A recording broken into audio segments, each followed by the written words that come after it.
Selamat petang, salam sejahtera. Saya ingin memberikan ulasan tentang tulisan daripada seorang penulis lirik yang amat terkenal dan penyokong kuat terhadap PKR.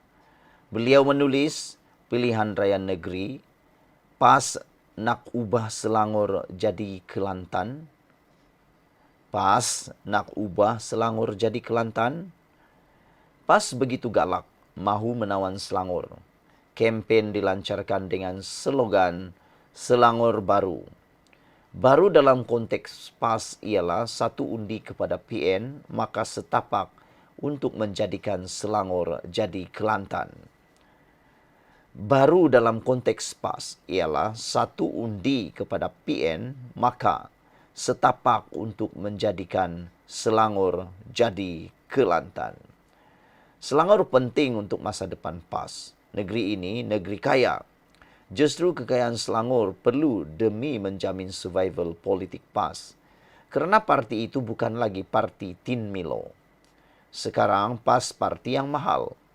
Mungkin sahaja antara parti yang termahal di negara kita dengan kos operasi yang semakin tinggi. PAS punya bangunan berjuta ringgit di ibu kota. Punya kaki tangan ibu pejabat dan pejabat-pejabat di seluruh negara.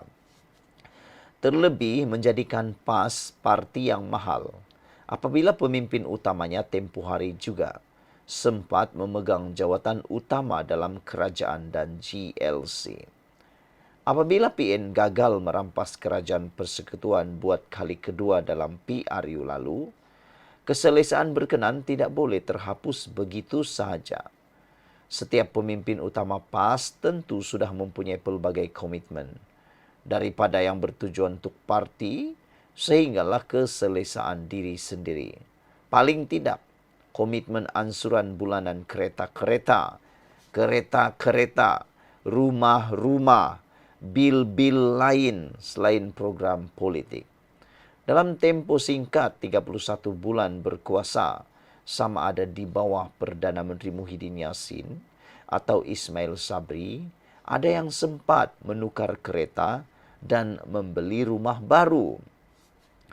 Sekarang apabila sudah tidak lagi jadi menteri, duta atau pengerusi GLC, takkanlah mereka mahu menggadai kesemuanya kembali kepada bank.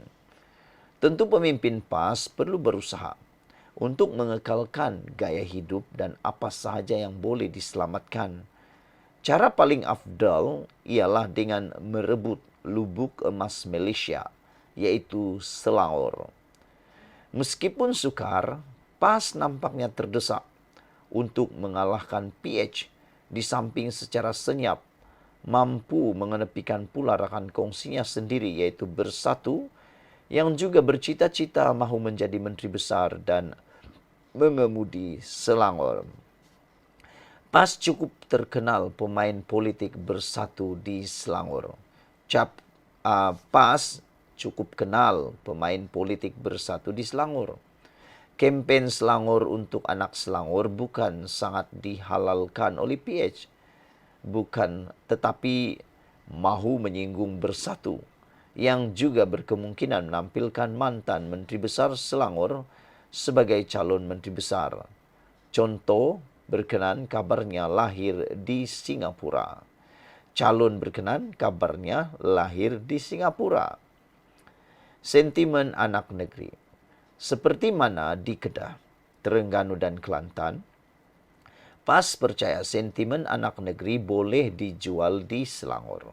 Di mata PAS, Selangor sama sahaja seperti ketiga negeri yang mereka dikuasai mereka. PAS menganggap 99.9% penduduk Selangor memang asal Selangor. Mereka sebenarnya tidak sedar 60 hingga 70% penduduk Selangor ialah anak dagang atau orang luar. Daripada baki 30 hingga 40% anak Selangor, 10 hingga 15% pula adalah daripada ibu bapa yang juga bukan berasal dari Selangor. Hal inilah yang menjadikan Selangor negeri maju yang bersifat kosmopolitan. Kalau Selangor negeri mundur, tiada siapa yang mahu datang dan berhijrah ke sini. Sekiranya sesebuah negeri itu dihuni hampir 100% anak tempatan saja, maka itulah petanda negeri berkenan negeri mundur. New York, London, Dubai, Singapura, Jakarta hanya menyebut beberapa contoh.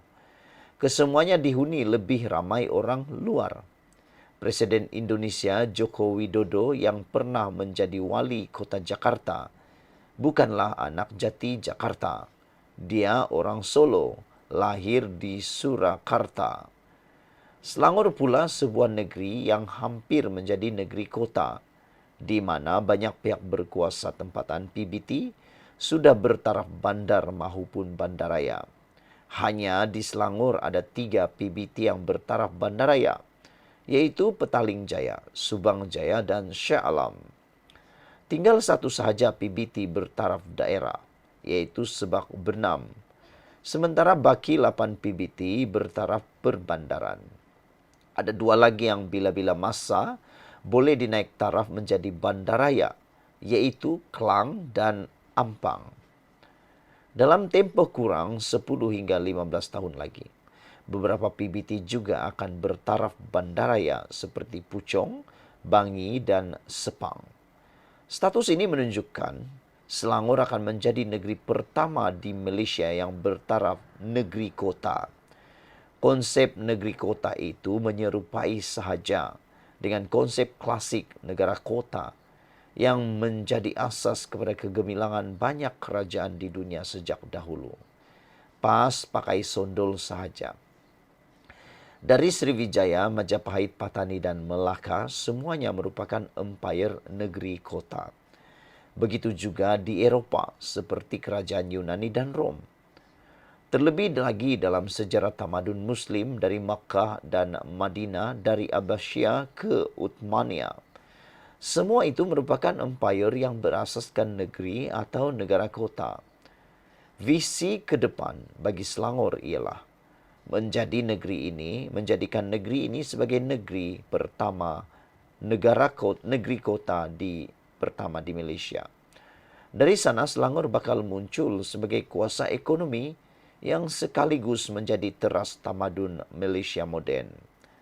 Pas buta dengan semua fakta ini, mereka main pakai sondol saja.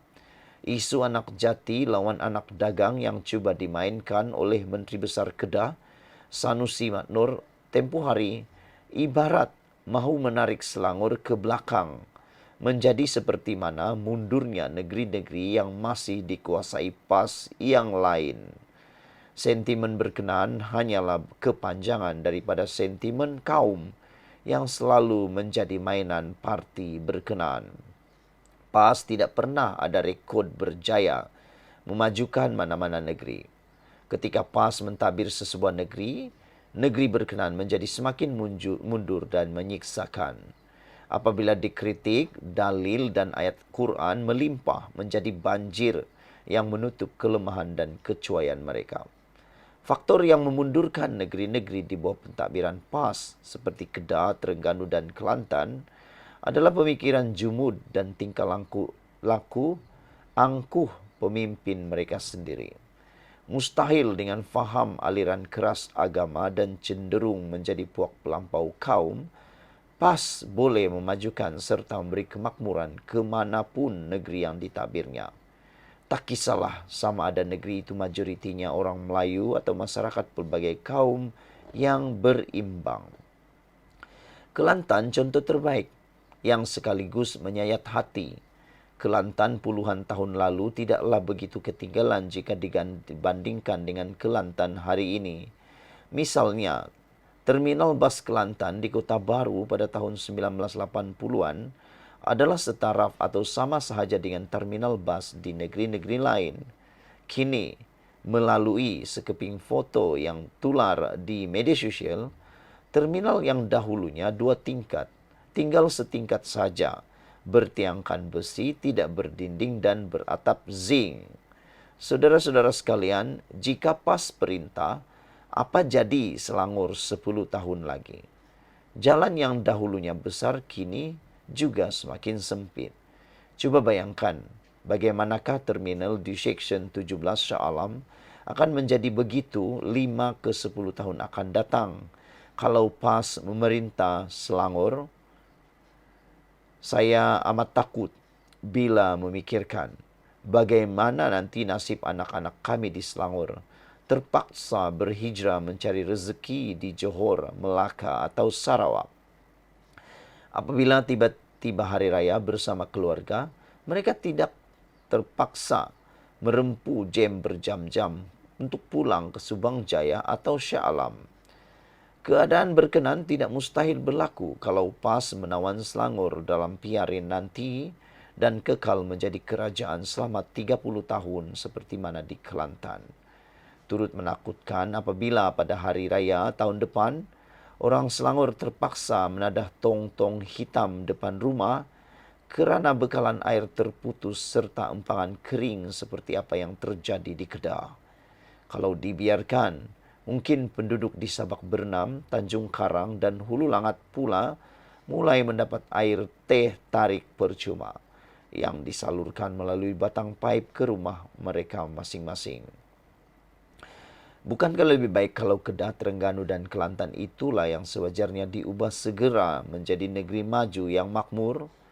Tak boleh tangguh lama lagi.